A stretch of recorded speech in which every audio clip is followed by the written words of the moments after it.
oh my God. Oh my God, what do you mean trauma is manifested in the body? Loss of appetite, lack of sleep.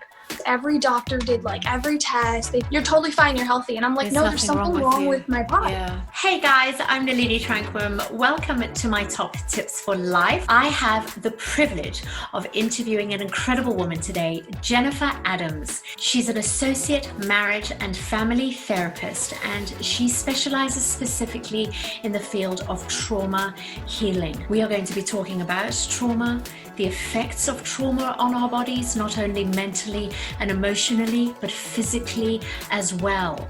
She's going to share with us some of the not so obvious signs, how to identify it, what to do, and how to get help. So let's get into it. Jennifer, thank you so much for agreeing to come on my little show, my top tips for life.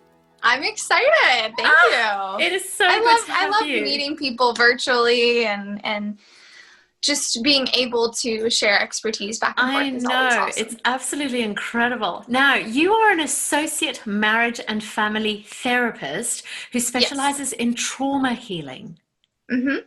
That is incredible. But there was one particular line in your biography, which I'm just going to read. It really captured my attention. It says that it was your healing and recovery from your own childhood trauma that has actually sparked the desire in you to help others be free. I love that. And I want to know more. Tell me more. Yes. So it's kind of funny to kind of go back a little bit. I actually used to be a journalism major in college. I always was a book nerd, reading and writing. I am still such a book nerd. I'm like always buying books.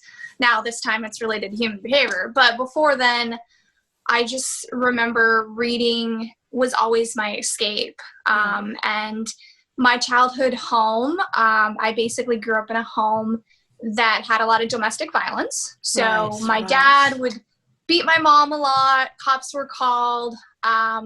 A lot of addiction happened with him with alcohol, and just like a lot of different dynamics. Like my parents are both not perfect and they both have their issues, but now I can say that, right? Yeah, of course. But living in that kind of environment is very scary. Your home life is not safe. And so when I was in college, I was living at home, and then I was going to college for journalism. But in high school, I actually did a lot of journalism classes, and by the time I graduated high school, I was assistant editor of the school newspaper. Wow. Then after I graduated, I just did local magazines and like little like local stuff. Would you say that writing was like an escape for you as a child? Oh my God, yes. I was also obsessed with like Sailor Moon and like Dragon Ball Z and like Rugrats and stuff. So in my childhood home back in Florida, I'm pretty sure somewhere in my room are still notebooks where I wrote like full-on episodes for Sailor Moon. And I remember reading them. I remember reading them years later and being like, oh my God, I should have like, emailed them, and it was like a movie, and then I wrote chapters. And oh my gosh. So writing was such an escape for me. It still is. Writing and reading is such a good escape because like Harry Potter came out, and so that was always this kind of like you're transported into a different completely sense different of reality. And so I mean, growing up in that kind of home, oh my God, I was always reading and writing, and I was very involved. I was right across the school walking wise to my high school. And so I was involved in a lot of clubs and a lot of sports, mainly, honestly, because yes, I loved people. I loved being active, but also because I didn't want to go home. Didn't want to go home. I didn't want to go home. I didn't feel safe there. And I knew that like sports were just that good release. And also I was able to just kind of be me and have that creative outlet. So your journalistic teacher really spurred you on in the writing. Oh yeah. He started reading, they read your work, as a teacher. And he just said, you have a gift for writing. And I was like, by the time I started my college journey, I knew I wanted to do something in journalism and helping people, but I didn't know what at that point. Okay. So how did it kind of morph? I ended up taking a intro to psychology class. Okay. And the teacher, she was fantastic. She just really made things come alive. And then going through the childhood stuff, now I understand that what I had was a lot of anxiety and depression. I had I had a few suicidal attempts and cutting history. Oh. And once I kind of began that journey, even in my bachelor's degree, you learn these classes of intro to counseling and what addiction looks like and just so many different, class subjects that you go through.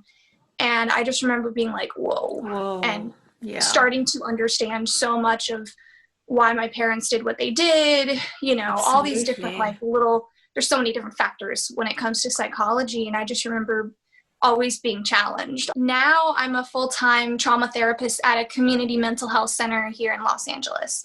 Wow. And how I got into trauma is not only, my own childhood trauma, but then there's been a lot of different losses in my life. Like, for instance, not a lot of death, but a lot of different losses that really meant a lot. Like when my depression got really bad in college, I actually got kicked out of school for a low GPA. And I was halfway done with my bachelor's degree. And I remember trying to fight the college. I remember having my therapist write a letter. I remember being and they're like, oh, well, your GPA was dropping for so many months. We can't let you continue. Man. And I'm like, I'm literally showing you I'm on medication. I'm doing therapy and you can't let me in or start over. And they're like, no. I was I want to say 3 or 4 classes left of my bachelor's degree. No. Oh, yeah. And I remember being like, oh my God, what am I going to do? What school is going to accept somebody with a below a 2.0 GPA? Right. What? And I had lost a scholarship at that time. And so I was like, oh my God. And I just remember thinking at the time, great, my career is over. And it's just because I'm trying to address a depression. And what ended up happening is I found a university called St. Leo University. And it was all online at that point.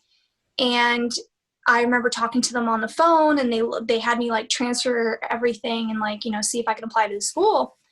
And they had counseling. So I wanted to get my bachelor's in counseling or in psychology. And so they were like, oh, by the way, your credits all transfer. And I was like, oh my God. Wow. Yes.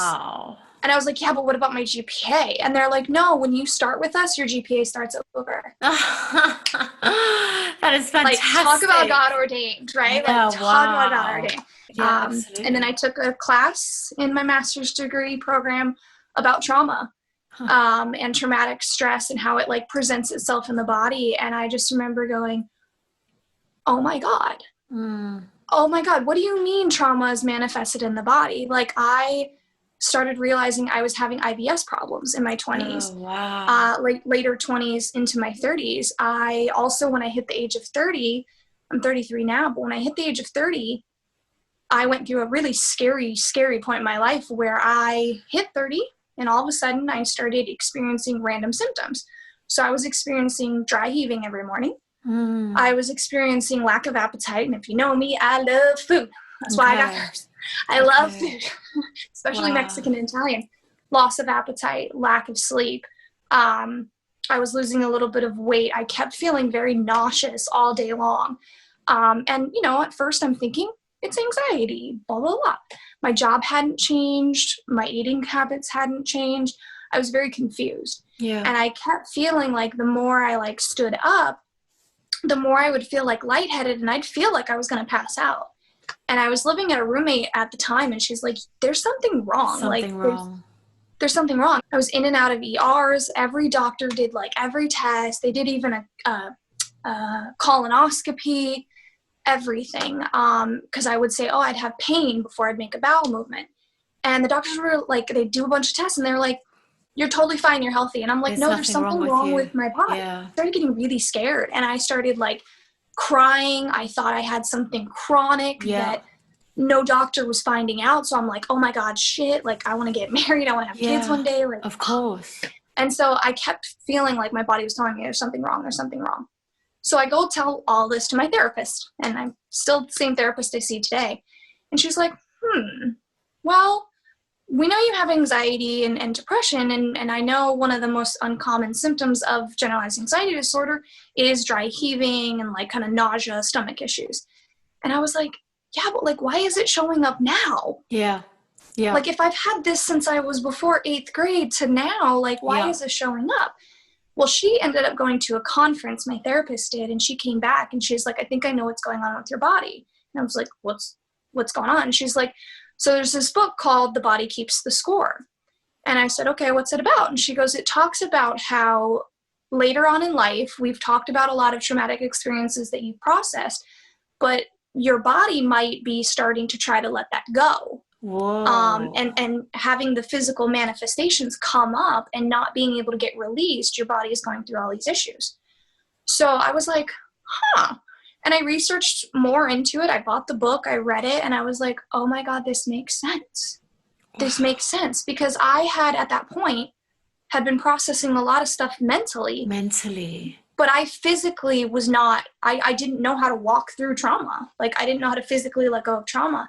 And thankfully, she started doing EMDR work with me, which is eye movement desensitization. And what it is it's a lot of like tapping into the somatic, which is the physical responses that when you're like talking about a traumatic event or a situation that really like upset you, your body physically shows up. So people can feel this in like hotness.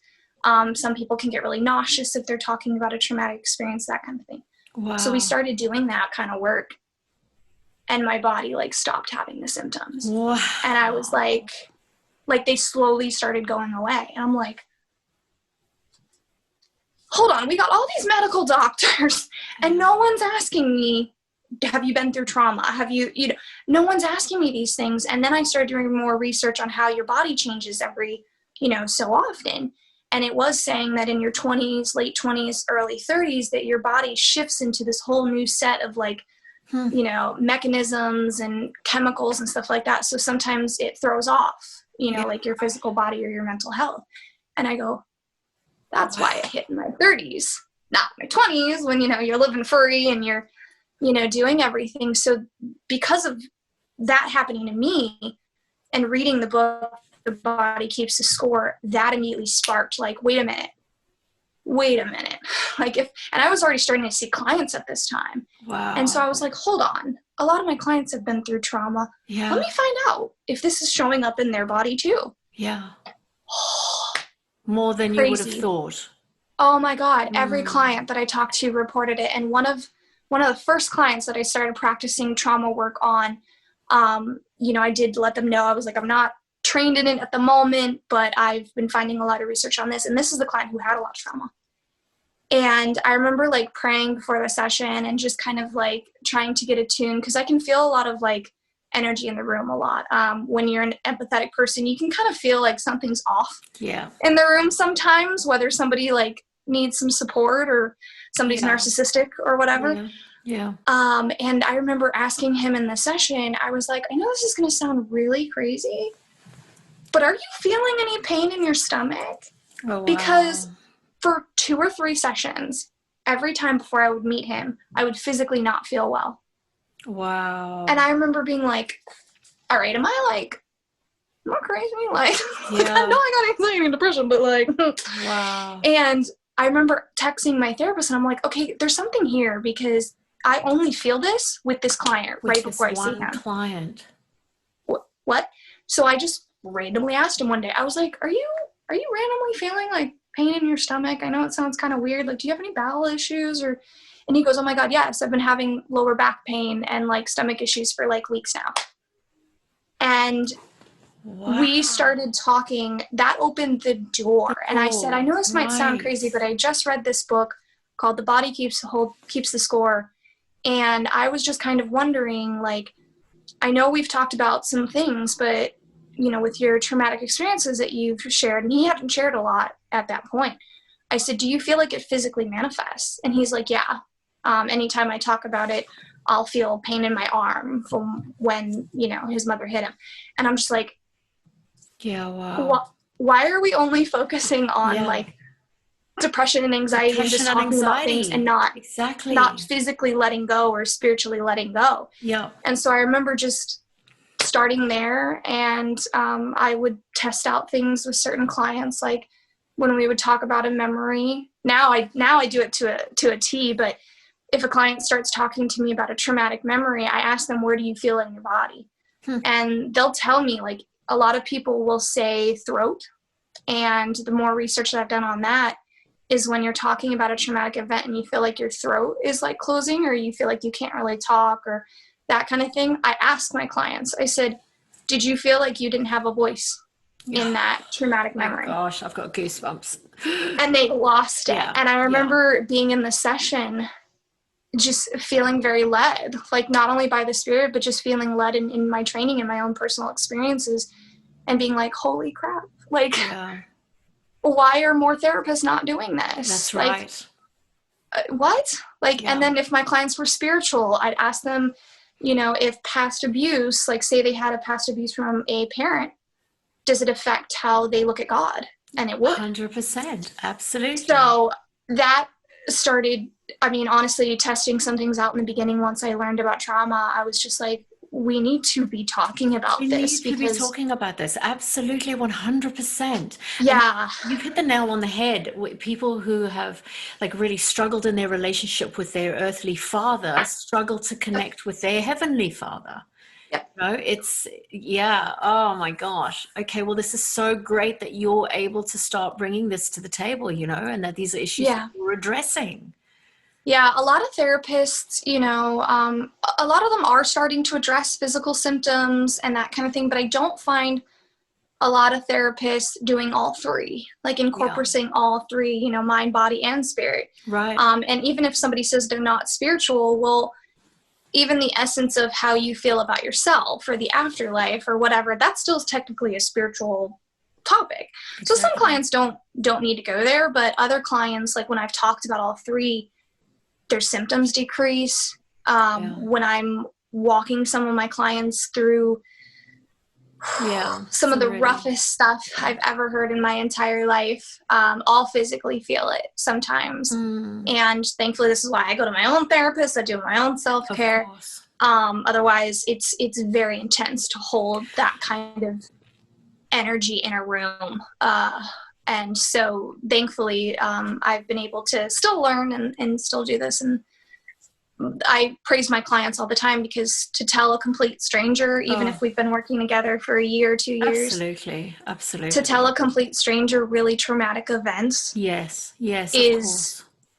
Is not only really scary and vulnerable, and I highlight that for them, but also I tell them, I'm like, it also gives you a sense of power when you had powerlessness. Absolutely. In that moment. Absolutely. And it's the only way to heal, you know, is having somebody in your corner that you can trust, that you can actually just start to let all of this out, because otherwise, of course, it's going to manifest. I mean, now hearing it back, it's like, this just makes sense now. Of course, the body can't contain it, right? Forever.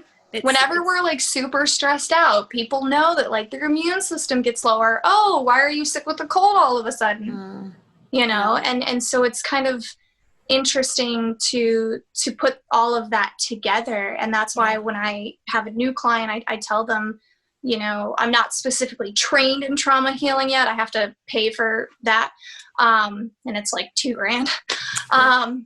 But other than that, it's like, I can say, this is what I've done with clients. This is how I walk you through it. And it's been interesting, because some of them are like, I've gone to a lot of therapists that are older than you or younger than you, and they've never asked me about how I physically, like when I'm talking about my experience, like if I physically feel it. And I'm like, Yeah. And then I would ask, you know, if their medical doctors have ever asked or screened for it or anything, because the more research I'm even doing with my PhD is that there's some tools that can be used, but a lot of what I'm advocating for now is that we need doctors and mental health clinicians and the community as a whole to treat trauma as a collective mental health issue, because the more traumatic experiences that are happening, and we can't prevent those from happening, unfortunately, but you can help with the healing process. And a lot of the medical doctors that I've even been to in the past try to give you pills and just Let's shut just up. put a Band-Aid on it. Yes. Yeah. It's a Band-Aid, And then unfortunately, people like my mom or other people I know, then they get so dependent on these medications that later on, when they've been on them for 10, 20, 30 years, they start having physical issues. They can't go off of them. And so a lot of what I believe in is like, yes, if you need medication, go for it. I've taken antidepressants. I've taken anti-anxiety pills before. No shame in that. Absolutely. But also, we have to address what's going on. Deal with the root issue. Exactly. Yeah. I mean, it was the same with me. 2019 was probably the worst year of my life. And I ended up diagnosed with PTSD and ended up on meds just to help me sleep because I could not sleep. And at the same time as taking the medication, I was in and out of my psychologist's office. So it wasn't like I was just taking the medication to help me sleep, and then had this feel for the rest of the day. I was dealing with the root cause of the sleeplessness. So what do you say to the person who's listening to this conversation now and is suddenly identifying that some of the issues that they're experiencing with their own physical bodies right now could very well be the manifestation of, trauma on the inside of them? What would be your first point of call for them? I mean, obviously I'm not a doctor. So my first thing, like when I have a new client, right, and we're talking about things and they start telling me some health problems, the first thing I do recommend is go to a doctor and just rule out things. Just get, blood work done, get, if you feel like it, an MRI, just rule out those things because we want to make sure, I even do this with my clients. I ask them, when's the last time you had a doctor's appointment? Because the body could manifest things physically, like actually physically, where you might need to address it. Or you need to go see a therapist. And one of the things that I really advocate for the most is that get support. There are so many resources now out there to help you get through your trauma. If you're too scared to go to a therapist, there are support groups out there. There are even Facebook groups that are incredible. There's countless books out there if you're interested. Obviously, if it's a life and death situation, please go to the ER. There's also safe spaces and safe hotlines that you can call. If you feel like, you're a little too scared. And then as far as like, if somebody's worried about suicidal thoughts, which happen a lot with people with trauma, or any kind of like abuse, whether it's mental, physical, sexual, there's a difference between the suicidal thought that I just want the pain to stop and I just want to die. There's two different things, and a lot of people get that confused. They think it's just attention, or if they hear their friends say, oh, I have suicidal thoughts several times, they sometimes get desensitized to it, meaning they're like, oh, they're just seeking attention, or oh, they're not serious. Take it serious every time. Absolutely. Take it serious every time. Thankfully, my friends took it serious the times that I was going through, and they saved my lives. Because there was 2 times I was literally going to the location to do something. And they saved my life. So they picked me up, that kind of thing. And because of that, it kind of normalized, like, hey, what I'm going through, like, is okay. Like, it's okay that I'm having these thoughts. But mine was more, I wanted the pain to stop. So when it comes to that, people get afraid that if they go to the hospital, they'll get, admitted. Now, the hospitals usually only admit you if you say you really feel like you're a danger to self, or others. Which if you need to, get it done. Like, I know friends that have had to go into the psych hospitals, and there's no shame in that, you know? So know that there's no shame in that, but more than anything, don't do it alone. Absolutely. Because a lot of trauma, survivors, there's a lot of guilt and shame that they go through. There's a lot of blame that could possibly be passed down religiously or culturally even. And I would just say, find someone you trust, but be careful who you trust. Yes, absolutely.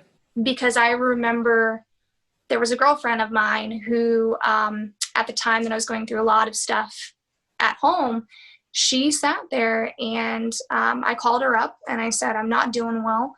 I really want to end my life. And she said the worst thing that you can say to somebody who's suicidal. She literally told me on the phone wow, you're the most selfish person I know. You didn't serve in the war. Like, you're not missing an arm or a leg or anything like serious to be like worried about. Jennifer. You have a job, you have school. And I was like, no, I just got kicked out of like my job in school because of what's going on. Like, mentally, I'm not okay. And I remember being like, wow.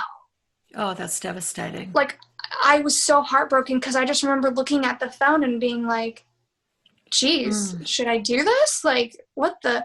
But then I remember being like, I've known her for 4, 5, 6 years. Yeah. You're going to literally say I'm a selfish person? You literally don't know who I am, because I am like one of the most least selfish person. Yeah. What?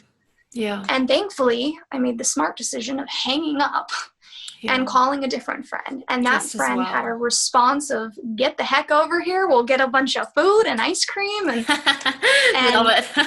yeah, that friend was solid. And she is one of the friends that saved my life in this instance, because I went over there. I cried my eyes out. I told her about everything that was going on, and she just held me.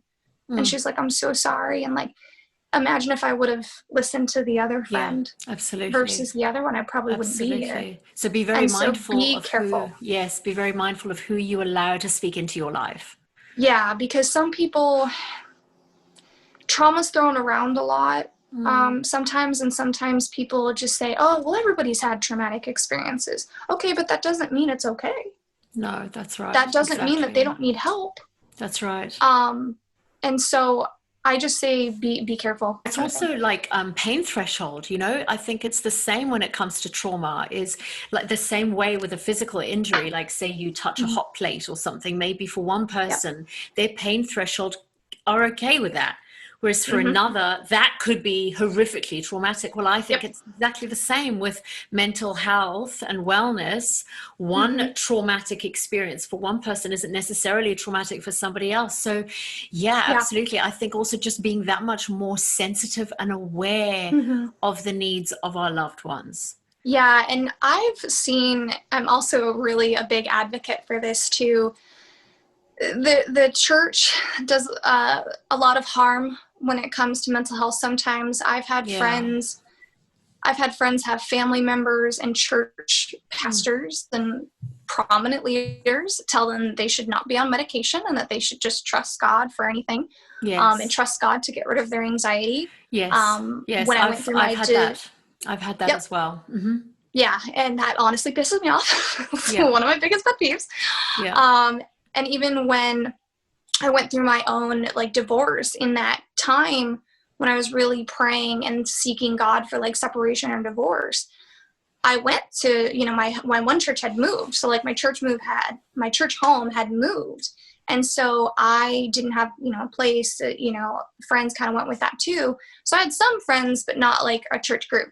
So I remember going to groups, and going to different churches and checking it out and just asking for prayer, because I'm thinking separation or divorce. And I really feel like God's telling me divorce for my protection.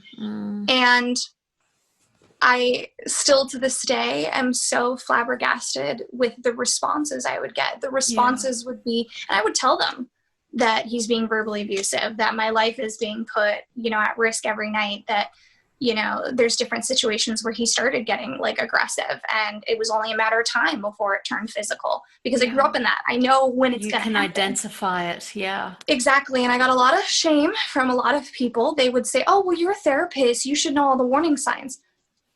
Excuse me?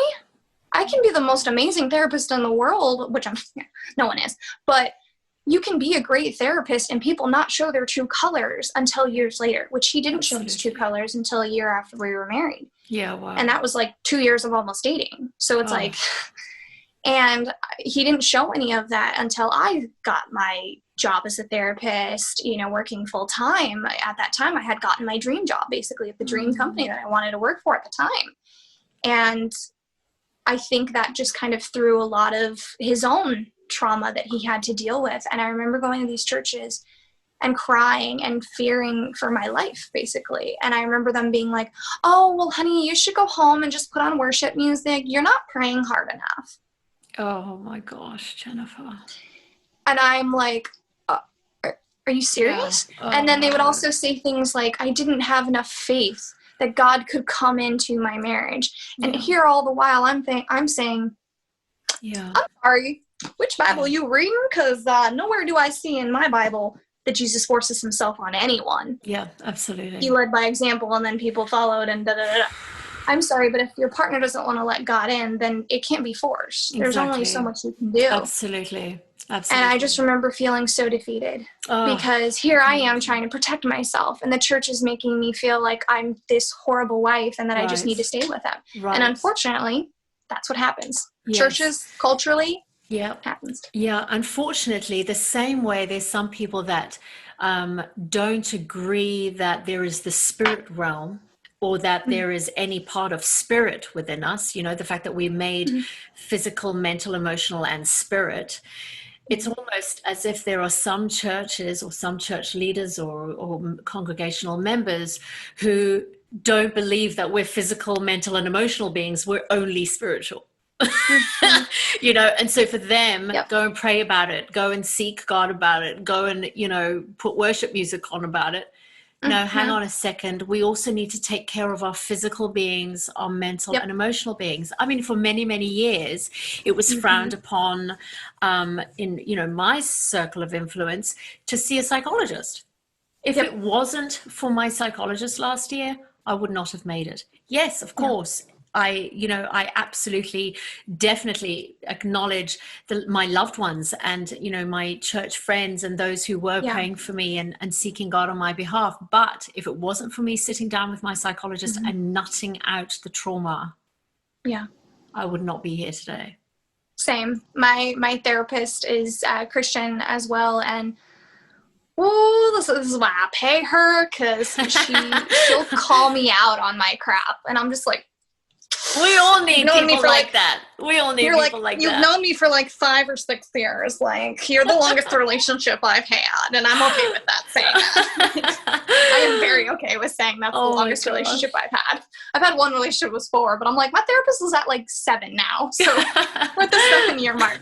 And I'm like, God bless you, because she's had to deal with a lot of stuff. And I think, you know, obviously faith and culture plays a really big aspect in how we attach to others. And if we can create that safety, and I think it's so different for everyone that's gone through a traumatic experience. So I always tell people, find out what works for you. Don't just take my advice. Look into things. I can send you resources. I can send you research.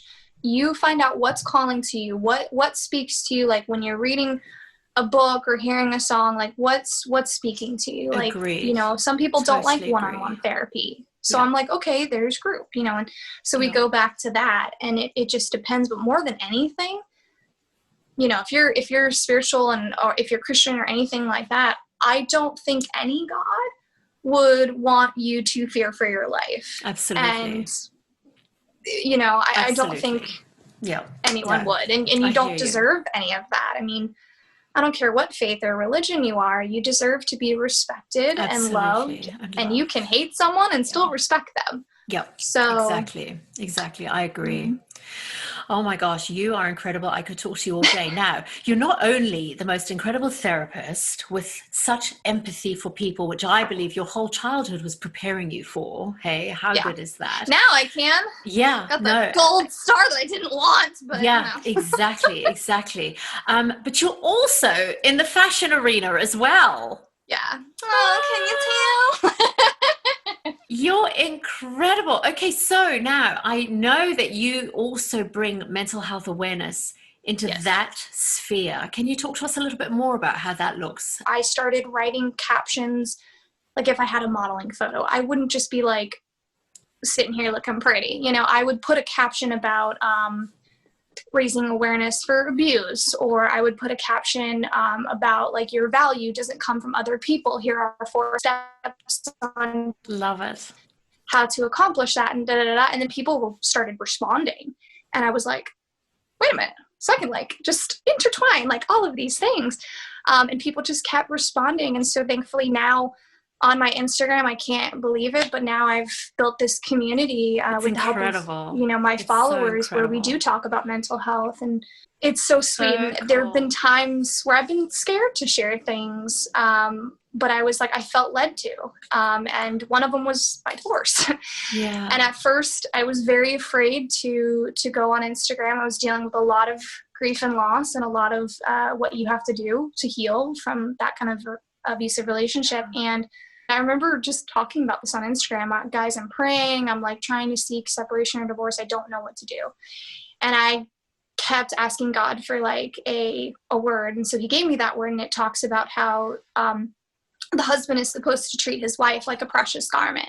Oh. And if you know anything about the Bible, precious garments were very hard and very expensive to come by in that time. That's right. Well, right after that word, and right after the restraining order and, the divorce was signed, and then the restraining order happened, God got quiet.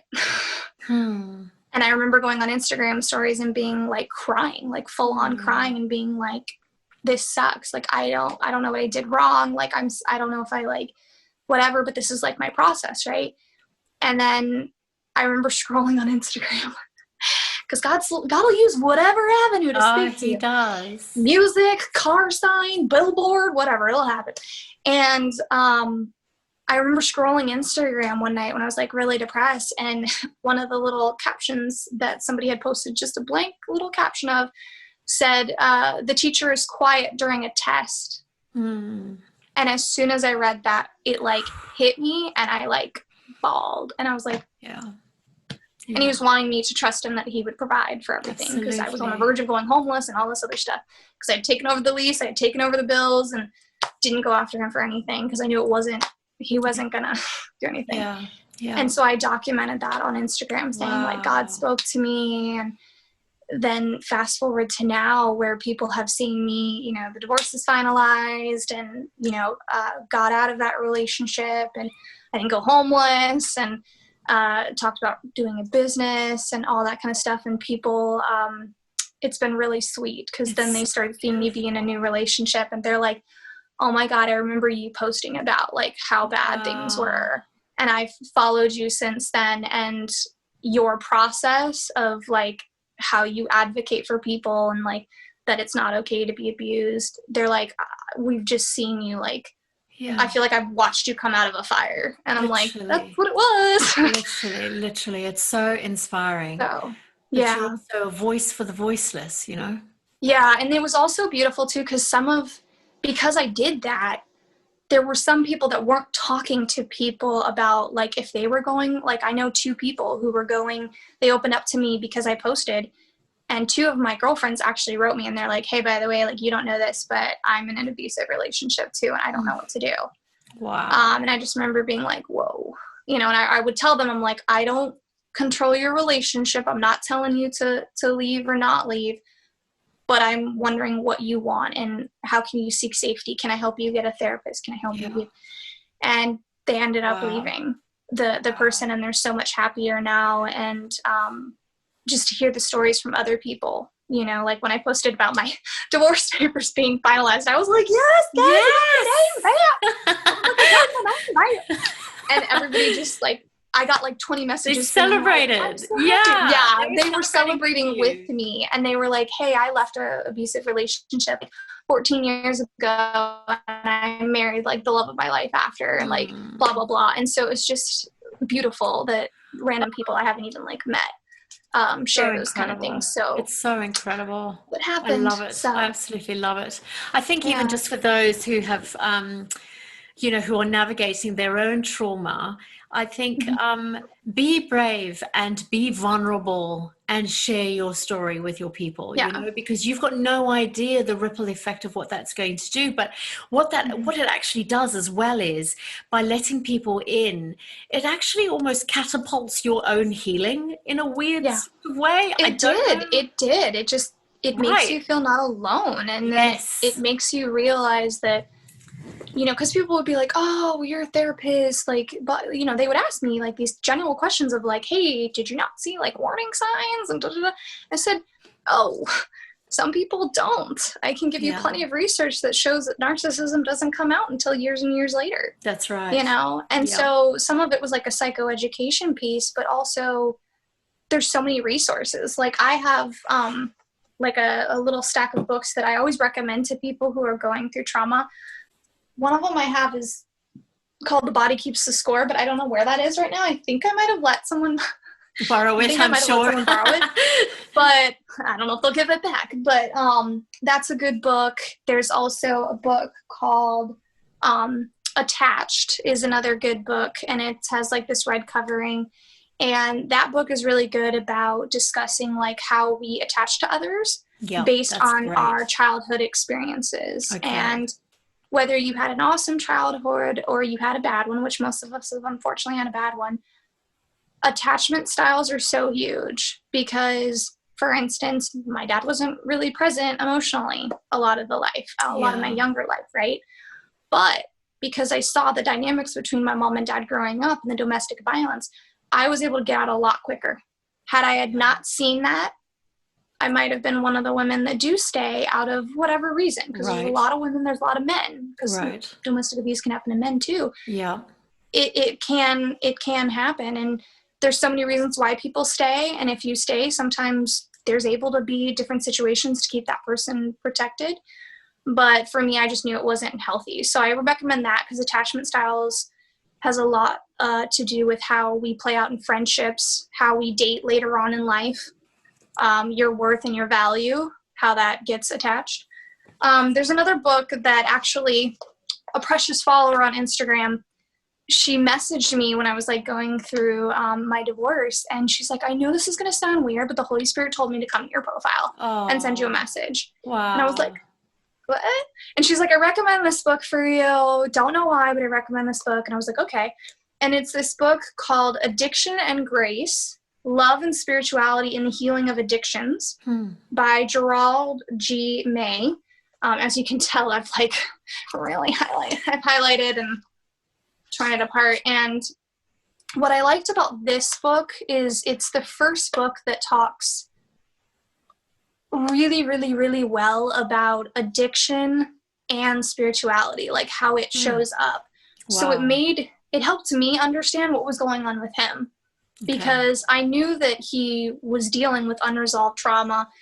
We tried to do couples counseling. I paid for an individual. He just refused to. So this book helped me understand that like addictions sometimes are so embedded in the spirit, and that it's so deeply embedded that it's very scary and very traumatic for them to even try to heal from it because they're so used to that pattern. Yeah. But then they have to choose, do you want to stay in that pattern or do you want to break free and like have the fulfilling life that you're, called to?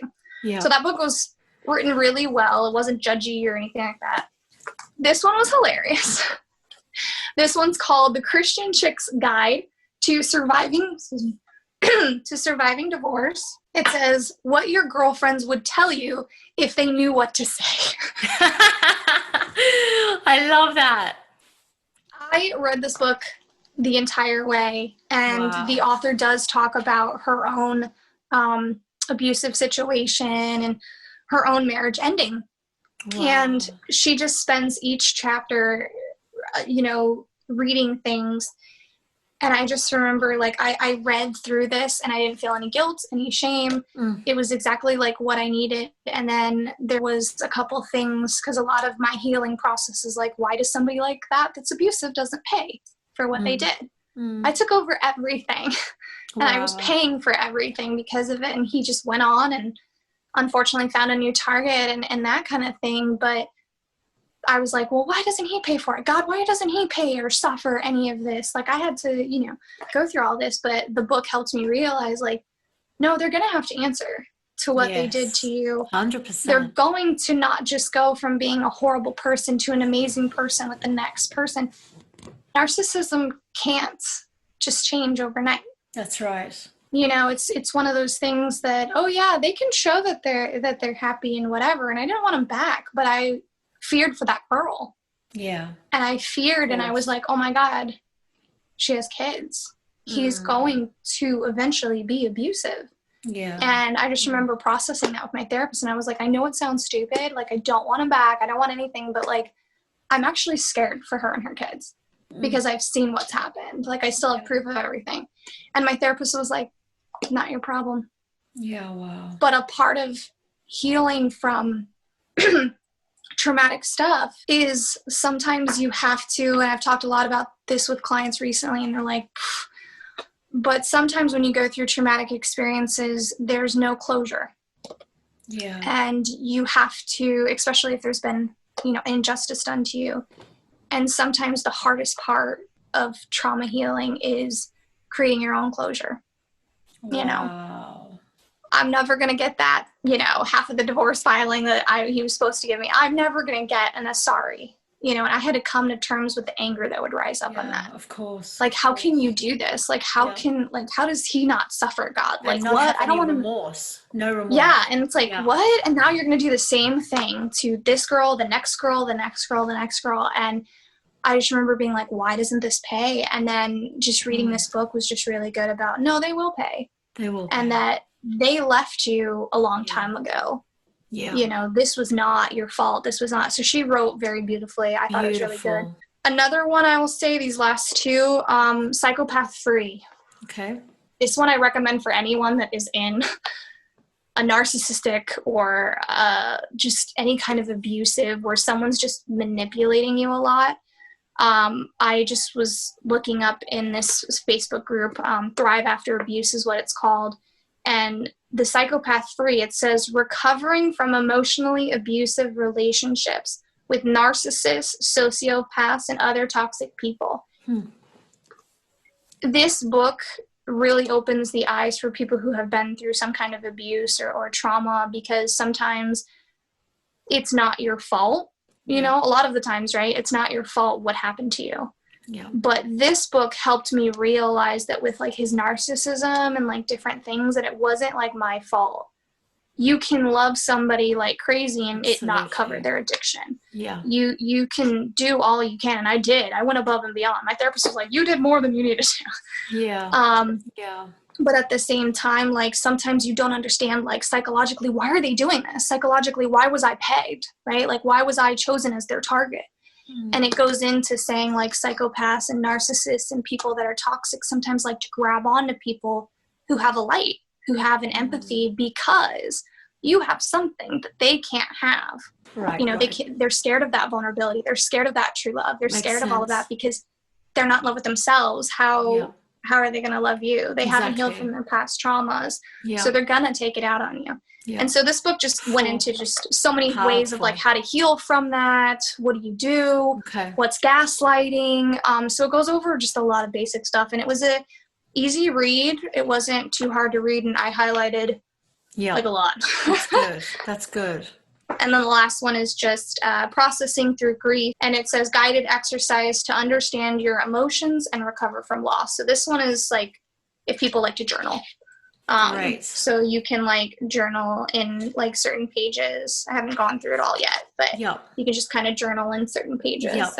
Some people love that interactive type of book. So that's brilliant. And if anybody needs these as you listen later, I have them on my Instagram. Like my link in my bio has like Amazon favorites. That's great. And I put books in there.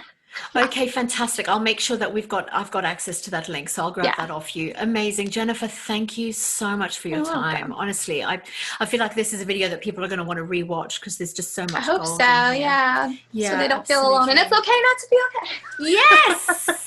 Love it. I got this gifted from a company. I love it. It's so everywhere great. I wear it, like people are like, yes. So, I love it. Well, thank you so much, sweetheart. Really appreciate your time. Thank you. I hope this helps anyone, male or female, that has been through any kind of trauma or abusive relationship. More than anything, know that you're not alone, and no matter what trauma or abuse that you've gone through, it doesn't define you unless you let it. And there is ways to break free and have that freedom.